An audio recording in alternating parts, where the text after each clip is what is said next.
Enggak, kalau balik sih pasti balik, cuma masalah pas balik dana kita masih aman enggak ya? Iya. Iya. Makanya trading itu bukan cara kita cepat untuk jadi kaya sih. Tapi kita harus paham dulu dan mengerti dulu, baru kita bisa kaya. Nah.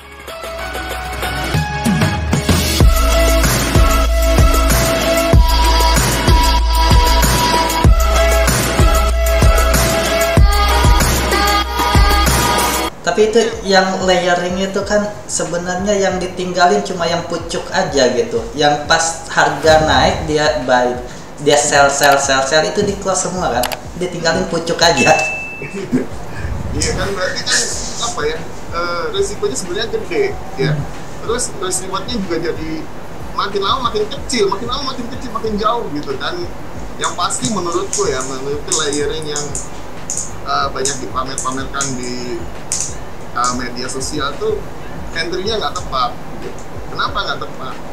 Harusnya ketika kita layering itu bukan dalam keadaan negatif atau minus. Nah. Ini kan mereka layering dalam keadaan minus.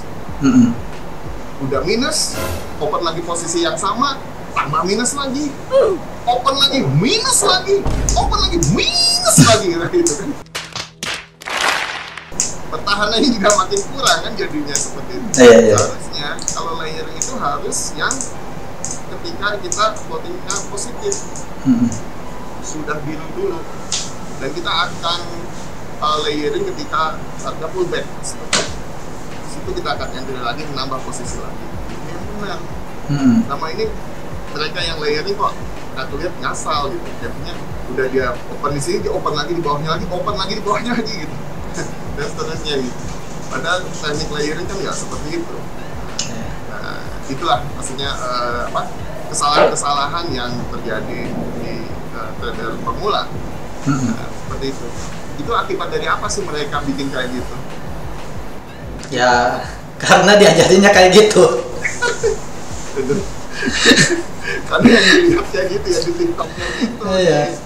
Yang begitu, jadi dia ikut gitu. Sebenarnya ada beberapa alasan ya menurutku ya, menurut pengamatanku ya, bahwa mereka yang jadi retail mereka yang jadi trading pemula begitu kan, itu tuh kurang percaya diri sih sebenarnya kan gitu ya. Pertama mungkin dia sering bikin setup yang low probability lah gitu ya. Akibatnya apa? Kok saya udah bikin trading order di sini kok order blocknya misalnya ketembus ya gitu kan, seperti itu. Respect ya sedikit, tapi begitu tuh langsung nembus gitu kan. Seperti itu. Akhirnya apa? Akhirnya dia nggak percaya sama mappingan yang dia bikin sendiri gitu kan. Tidak percaya dengan trading plan yang dia buat, dan tidak percaya dengan strategi yang dia pakai gitu kan. Karena itu tadi nggak percaya diri, dan dia begitu mapping dia bikin trading plan di tempat yang low probability. Akhirnya ya nyalahin strategi lagi kan, seperti itu. Kemudian itu tadi yang berikutnya, dia itu sering melihat apa yang dikerjakan oleh orang lain. Ya contohnya misalnya di media sosial orang lain itu layering begitu, ya mereka ikut. Berasa mungkin contohnya itu bagus gitu ya, profit gitu, jadi mereka ikut layering. Itu layeringnya nggak kira-kira, mungkin ada yang 20-30 layer, ada yang sampai 50 layer. Saya lihat banyak banget ini, gimana caranya gitu. Ya gimana nganalisisnya ini, sampai si chart itu juga sampai nggak kelihatan loh, si chart candlesticknya, saking rapetnya layernya, saking rapetnya edan. Kata saya, gimana cara ini malah rasanya apa gitu kan. Kita nggak tahu tempat yang tepat layering, siapa tahu nanti begitu harga balik semuanya bisa profit gitu kalau balik. Kalau enggak ya masalah. Enggak, kalau balik sih pasti balik, cuma masalah pas balik dana kita masih aman enggak ya? Iya.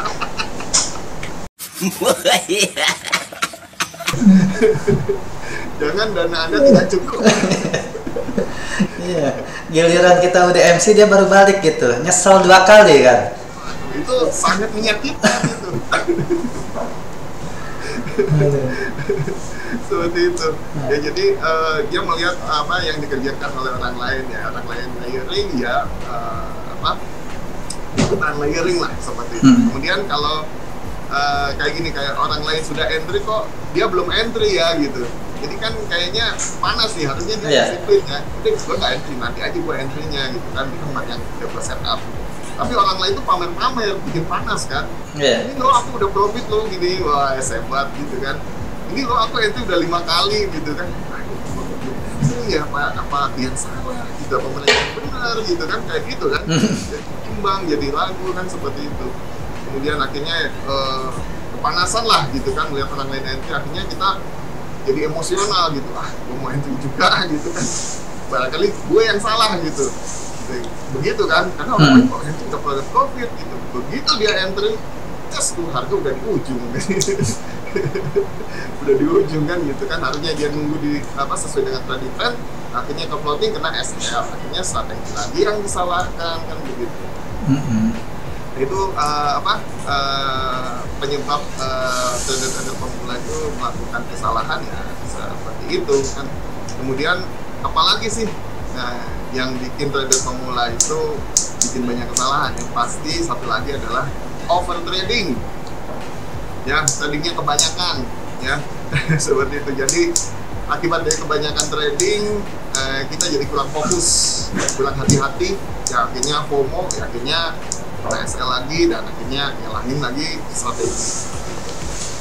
Yang lainnya ya mungkin yang paling ini mah ya under trading gitu kan, bahwa mereka yang melakukan kesalahan itu hampir nggak pernah langsung terjun langsung trading gitu, alias jarang trading, sehingga yang dihasilkan apa ya, foggy itu tadi, fear of getting in dan seperti itu. Jadi takut untuk masuk ke market gitu kan, takut, padahal dia udah mapping nih, udah bikin trading plan, begitu mau entry takut, ragu, karena dia nggak pernah nyoba, jadi cuma ngeliatin orang entry, ngeliatin orang profit gitu, cuma ngeliatin doang. Tapi begitu dia mau terjun dan dia belum pernah nyoba, itu bikin dia ragu. Akhirnya apa? Akhirnya dia nunggu semua itu sempurna gitu, nunggu ininya dulu diambil, ininya dulu ini. Akhirnya ketika sudah sempurna, harga itu udah running. Nah, dia udah running, terus dia bilang ini, tuh kan kata saya bener kan, tahu gitu saya entry kan gitu, ini udah running nih gitu. Akhirnya dia entry di situ kan gitu, entry di situ tapi harga udah jauh. Akhirnya apa? Ketika dia entry, harga pullback, akhirnya kena SL lagi kan gitu. Nah seperti itu, dan itu akibat ya itu tadi, dia nggak pernah nyoba, dia nggak pernah ngetes, dia nggak pernah mungkin nge-backtest lah kira-kira ya seperti itu, atau paling nggak dia menggunakan akun demo lah untuk belajar gitu. Sehingga dia bisa membuktikan bahwa sebenarnya strategi itu bekerja gitu. Nggak seperti tadi yang dia lakukan gitu, masih nunggu gitu udah running, kan bener kan baru entry gitu, nah itu kan salah gitu ya, seperti itu. Iya, tapi ya emang kenyataannya seperti itu. Oke, jadi mungkin buat teman-teman aja yang baru gitu, bisa di-share nggak, dulu pernah dapat nasihat terbaik apa sih seputar trading ini gitu? Nasihat terbaik ya, sebenarnya trading itu bukan cara kita cepat untuk jadi kaya sih. Tapi kita harus paham dulu dan mengerti dulu, baru kita bisa kaya. Nah, dengan belajar ya kita bisa tahu sih sebenarnya gimana sih strateginya, di trading ini kan, seperti itu kan. Apakah cuma nge-buy nge-sell doang gitu tanpa kita menganalisa, tanpa kita tahu strategi yang kita pakai apa kan, seperti itu. Jadi, ya belajar, baru setelah Anda mengerti dan Anda pahami begitu, dan juga Anda harus sabar dan disiplin, baru Anda bisa jadi kaya. Tapi kalau ujuk-ujuk langsung terjun trading langsung jadi kaya, rasanya mustahil. Mustahil ya? Iya, rasanya mustahil, pasti jatuh lah. Karena market itu kejam, lebih kejam lah dari Ibu Tiri sama ibu kota. Dia nggak mau tahu Anda deponya berapa, Anda ininya berapa, ini dia nggak mau tahu. Pokoknya kalau nggak ngerti ya udah disikat. Makanya gimana caranya kita ngerti ya? Ya belajar. Iya, belajar.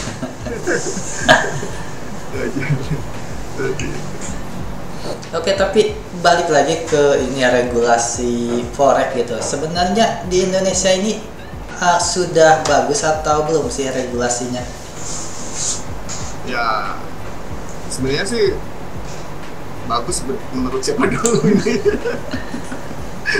Untuk kita lah trader gitu, jadi yang retail lah. Menurut broker atau menurut kita ya, kalau menurut kita sih harusnya ya regulasi yang ada itu harusnya melindungi melindungi nasabah ya, misalnya klien lah kira-kira seperti itu, bahwa kita tuh sebagai investor itu ada perlindungan lah misalnya, supaya apa, supaya kita itu tidak kena praktik penipuan dari broker ya kan, seperti itu. Harus ada perlindungan investor ya, itu yang paling penting sih menurutku ya. Sehingga dan ada badan pengawas lah ya, pengawas. Jadi mereka yang trading dengan ada regulasi ini ya merasa lebih aman dalam bertransaksi, merasa nyaman gitu kan. Nggak mungkin lah duit gua hilang ujuk-ujuk tanpa gua tradingnya ngaco begitu kan. Seperti itu. Itu perlindungan investor sih yang paling penting dalam satu regulasi. Seperti yang tadi disampaikan bahwa udah bagus belum ya, bagus sih kalau ada perlindungan buat investor ya, seperti itu. Kemudian yang diharapkan lagi dari sebuah regulasi pasti adanya apa, transparansi pasar ya, artinya broker itu gak kasih tahu lah bahwa kalau trading tempatku itu ada biaya komisinya lo sekian gitu kan, ada, dia kasih tahu lah gitu kan, ada spreadnya lo sekian, ada risknya lo begini kan begitu, dia kasih tahu, jadi ada transparansi lah seperti itu. Kemudian dari regulasi itu apalagi yang diharapkan mungkin ya stabilitas dari pasar gitu kan. Regulasi ini bisa membantu menjaga stabilitas pasar untuk mencegah praktik-praktik yang merugikan, misalnya dengan manipulasi market kan, seperti itu kan ada ya. Beberapa waktu yang lalu itu case robot trading gitu kan, dia yang memanipulasi market kan, seperti itu. Tiba-tiba harga melonjak padahal normalnya mah nggak ada harga kayak begitu, larinya loncatnya kan gitu kan, kayak tongkat sakti begitu kan. Itu kan salah satu bentuk manipulasi ya. Kemudian ya menjaga agar tidak terjadi perdagangan yang nggak etis lah, misalnya kalau di saham apa di trader lah seperti itu kan, jadi tahu sebelum orang lain tahu ya. Yang diuntungkan kan gitu kan, kasihan yang mereka nggak tahu informasi kan, jadi dapat uangnya aja kan. Kemudian yang diharapkan lagi apa sih dari sebuah regulasi ya, itu adanya SOP dari broker kan gitu ya. Jadi kalau broker itu juga harus dalam operasionalnya dia harus bisa memisahkan ya, misalnya menjaga dana klien itu terpisah gitu, dan disampaikan juga bahwa harus punya modal minimum lo sekian kan gitu, misalnya kan gitu, kayak trading di sini kan, kan dikasih tahu lah SOP-nya kan gitu, lotnya segini minimal kan begitu, jadi kasih tahu SOP-nya seperti apa gitu kan, cara deponya gimana, cara withdrawnya bagaimana dan seterusnya, itu kan harus ada SOP-nya. Jadi jelas mereka yang terlibat, maksudnya trader yang trading di broker tersebut gitu kan. Yang paling penting lagi adalah dari sebuah regulasi adalah teman-teman di broker mungkin harus mengadakan pelatihan-pelatihan gitu kan, atau webinar atau pelatihan webinar atau seminar begitu kan. Untuk apa sih? Untuk mengajarkan ke trader pemula nih gitu, bagaimana kita bertrading yang baik, bagaimana kita memahami resiko trading, dan bagaimana trading dengan bijak, seperti itu kan. Diedukasi lah sebenarnya kan para trader-trader pemula ini kan begitu. Seperti itu sih. Jadi namun ya regulasi yang ketat juga bisa menyebabkan impact juga, ya kan, bener nggak? Terlalu ketat lah gitu, misalnya terlalu ketat tuh berimpact sama trader kecil gitu. Trader kecil kan nggak bisa kita pakai modal gede. Ya kan, kalau benar ya harusnya pakai modal gede minimal 100 juta kan begitu. Jadi harus ada keseimbangan lah antara perlindungan dan kebebasan dalam trading, ya kan. Itu tugasnya propertinya Indonesia. begitu. Carilah kesetimbangan, jadi seimbang gitu antara yang broker, trader, ya harus cari seimbang aja. Yang penting jangan sampai ada yang dirugikan. Jadi kalau regulasinya baik, ya pasti kepercayaan juga atau integritas dari produk juga makin baik dan makin meningkat. Gitu. Jadi, itu menurutku sih. Tapi mungkin kalau saya nambahin sebenarnya cuma satu aja sih yang ingin ditambahkan gitu, yang kalau bisa Bapepti bikin gitu. Bikin supaya kalau broker itu mempublish gitu transparan win rasio dari nasabah mereka. Jadi berapa mereka punya nasabah, berapa yang win atau yang profit dari trading, berapa yang loss dari trading tersebut gitu. Sebenarnya pengen lihat itu gitu. Jadi kita percaya kalau kita masuk ke situ, oh banyak yang profit di situ gitu. Sebenarnya itu sih. Tapi udah ada belum? Udah ada belum? Masalahnya nggak ada yang transparan gitu. Kita nggak tahu aja. Kita nggak tahu gitu. Ini yang nasabah lain masuk ke broker itu profit apa enggak sih? Jangan-jangan habis uangnya. Iya. Kayak gitu. Ya udah gitulah. Ya apa ya? Ya itu kan ya balik lagi ke etik ya atau etika ya sebenarnya dan si di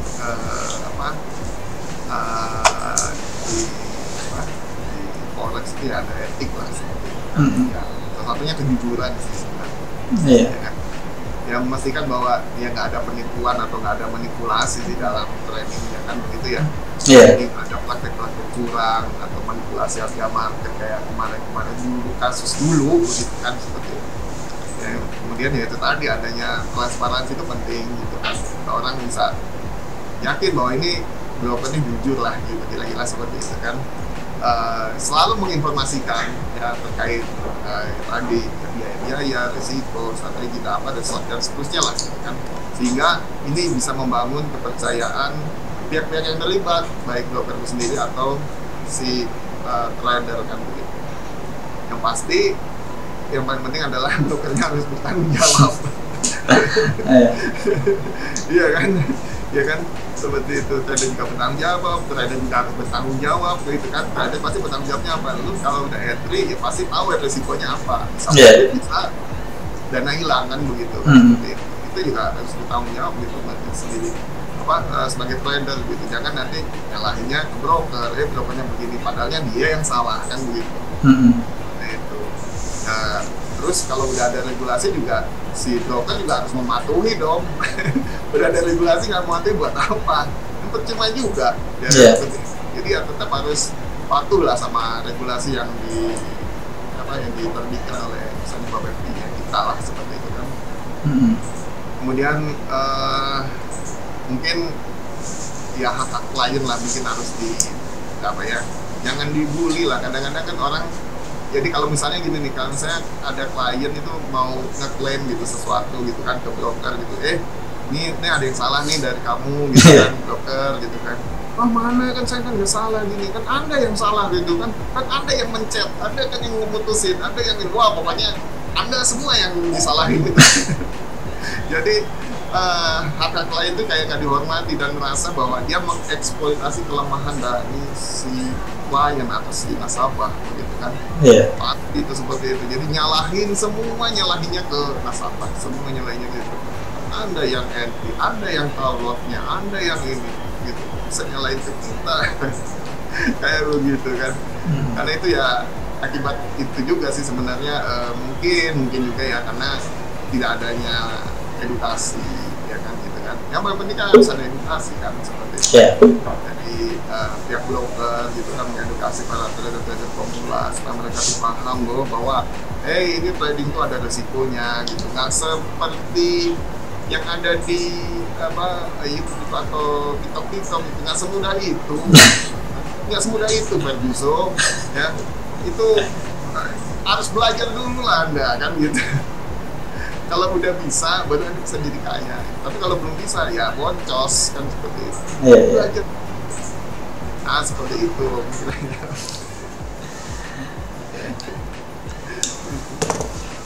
Oke ya.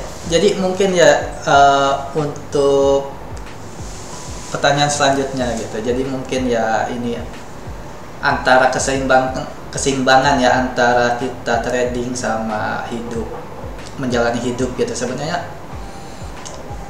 Jadi aktivitas trading itu bisa nggak sih tiap mungkin lebih dominan gitu daripada kita menjalani hidup gitu? Ya menurutku sih nggak bisa ya. Nggak bisa. Berimbang sih ya sebenarnya. Jadi untuk menjaga keseimbangan antara kehidupan pribadi dan aktivitas trading itu penting, harus jaga keseimbangannya untuk menjaga kita kesehatan mental dan kesejahteraan juga kan seperti itu. Dan bagaimana sih caranya ya kita menyeimbangkan supaya itu nggak kacau lah kira-kira seperti itu. Yang pasti kita harus jadwal trading kita, ya kan? Kapan kita akan trading kan begitu ya?